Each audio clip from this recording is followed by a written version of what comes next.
هر روز که نماز خوب خواندن تماس میگیرن مولوی صاحب ما نمازم خوب شده، حالا چرا تغییر نکرده زندگی من؟ عزیز من، تو نه وارد امتحان شدی، پارچه در دست داده شده، در حال از استاد اول نمرگی طلب نکن، سوالا را حل بکن. تو نه داخل امتحان شدی، الله یک بار ببینه که تو به خاطر پول نماز میخوانی، به خاطر درد نماز میخوانی، به خاطر دختری که دوست داری نماز میخوانی، یا به خاطر بلند الله.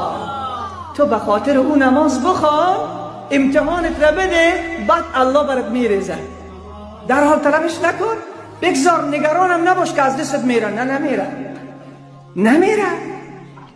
من خب برای هفته پیش گفتم یوسف او نگران نبود که چیزی از دست من میره، داخل زندان پیر میشم. الله گفت نه یوسف، داخل زندان 7 سال، 23 سال است، 7 سال داخل زندان، 30 ساله بیرون